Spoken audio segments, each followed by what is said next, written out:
अस्सलाम वालेकुम दोस्तों, कैसे हैं आप? ठीक ठाक हैं, उम्मीद है खैरियत से होंगे। डॉक्टर अरशद अवान अपनी रेडियोलॉजी और अल्ट्रासाउंड वीडियोस के साथ आपकी खिदमत में हाजिर है। मेरा आज का टॉपिक जो है वो सेरेबेलर हेमरेज है। सेरेबेलर हेमरेज एक स्पेशलिटी है इंट्रा सेरेब्रल हेमरेजेस की, जो कि सिर्फ सेरेबेलर एरिया में होता है, जिसमें पोस्टीरियर सर्कुलेशन इन्वॉल्व होती है। और ज़्यादातर कहा ये जाता है कि पुअरली कंट्रोल्ड हाइपरटेंशन हो या ब्लड प्रेशर उसका पुअरली कंट्रोल हो, तो उस सूरत में जो है सेरेबेलर हेमरेज जो है वो होता है, और मोस्टली पोस्टीरियर सर्कुलेशन जो है वो ज़्यादा इन्वॉल्व होती है। पेशेंट की कंप्लेन जो है वो ये है कि पेशेंट को हेडेक फील होता है, अटैक्सिया होता है, नाजिया वोमिटिंग फील होती है। डिपेंड करता है कितना वॉल्यूम ऑफ ब्लड जो है वो एक्स्ट्रा सेरेब्रल स्पेसेस में जो है वो आ चुका है, या सेरेबेलर में अपनी रूट से निकल के आ चुका है। तो आप को on the basis of this cerebral haemorrhage आपको जो सिम्टम्स हैं वो नज़र आएंगे। मेरी बेसिक फोकस जो है इस वीडियो का वो रेडियोलॉजिकल फीचर्स हैं कि आपको सीटी इमेजिंग पे जो है किस तरीके से ये हेमरेज नज़र आएगा। आपके पास क्या क्राइटेरिया होगा कि आप उसके वॉल्यूम को असेस करें, और आपने उसकी वॉल्यूम बताना है। और फिर उसके बाद थोड़ी सी हमने मैनेजमेंट पे और प्रोग्नोसिस और ट्रीटमेंट पे भी बात की, जो कि बेसिकली हमारी स्पेशलिटी नहीं है, लेकिन हल्का सा टच दिया। उसके साथ साथ इसकी कॉम्प्लिकेशन पे बात हुई कि इसकी कॉम्प्लिकेशन क्या होगी। तमाम पॉइंट जो है इस वीडियो में इंक्लूड हैं। स्टेप बाय स्टेप आप इन तमाम इमेजेस पे इन तमाम इंफॉर्मेशन को देखेंगे, वो काफ़ी यूज़फुल इंफॉर्मेशन है। मैं उम्मीद करता हूँ कि आपको ये वीडियो जो है काफ़ी यूज़फुल लगेगी। तो आइए वीडियो देखते हैं। जहाँ तक सेरेबेलर हेमरेज की क्लिनिकल प्रेजेंटेशन का ताल्लुक है, तो ये डिपेंड करता है कि हेमरेज का साइज़ कितना है। दूसरा पॉइंट जो है वो ये कि पोस्टीरियर सर्कुलेशन के सिम्टम्स प्रोड्यूस होंगे सेरेबेलर हेमरेज में, और वो सिम्टम्स हैं कि हेडेक मरीज़ को होगा, वर्टिगो होगा, एटेक्सिया होगा, नाजिया और वोमिटिंग होगा, और कॉन्शियस जो है वो रिड्यूस होगा। लेकिन अगेन ये डिपेंड करता है कि हेमरेज का साइज़ कितना है।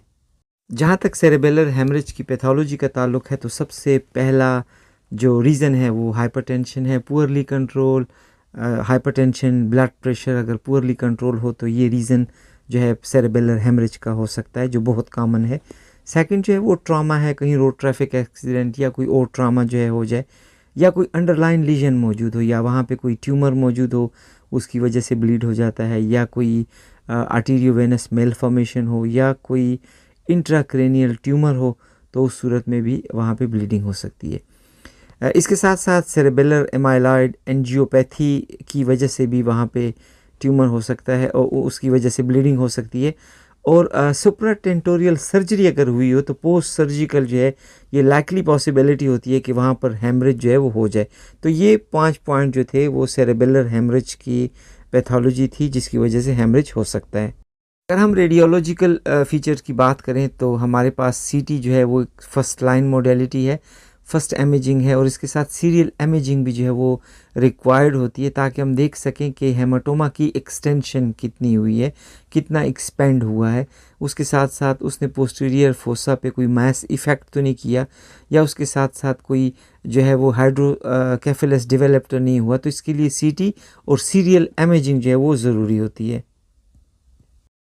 अब सीटी फाइंडिंग्स हमारे पास क्या सामने आएंगी, तो सबसे पहले जो क्लियर फाइंडिंग है वो ये हाइपरडेंस एरिया होगा, सेरेबेलर हेमिस्फीयर के अंदर होगा। देखना है कि राइट लोब में है कि लेफ़्ट लोब में है।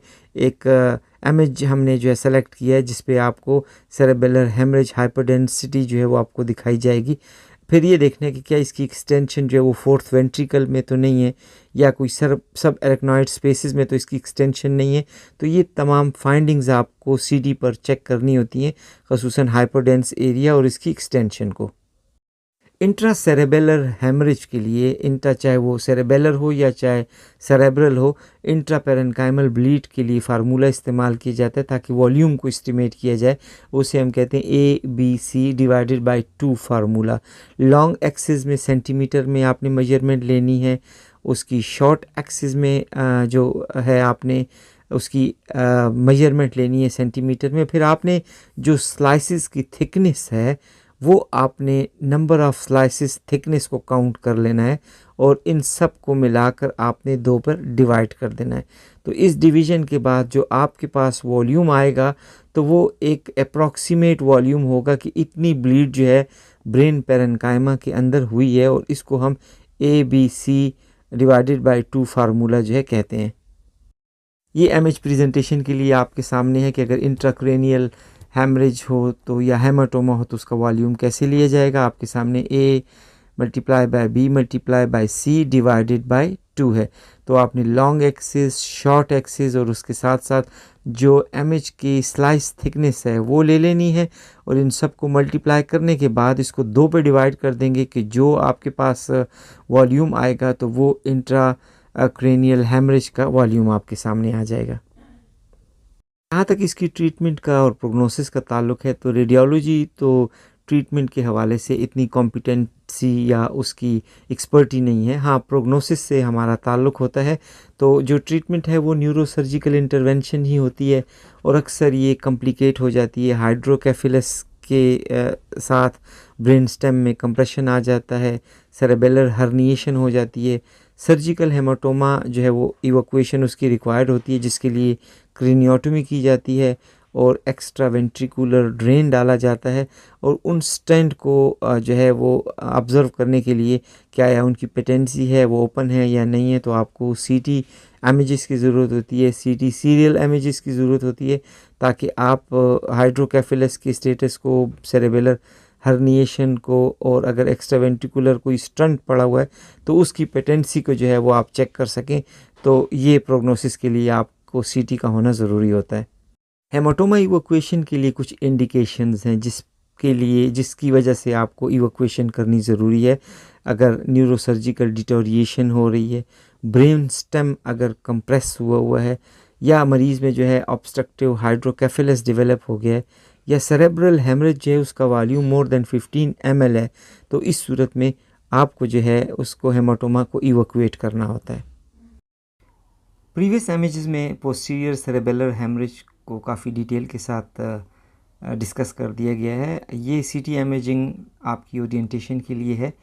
ये एक्सियल CT इमेजिंग है, और ये रिकंस्ट्रक्शन इमेज आपको देख रहे हैं, ये सैजिटल इमेजिंग है। आप इस एक्सियल इमेज पे गौर से देखें तो आपको ये round, well defined round hypodense lesion नज़र आ रहा है। मैं थोड़ा सा स्क्रॉल डाउन करूँगा ताकि फ़र्दर आप उसकी एक्सटेंशन देख सकें।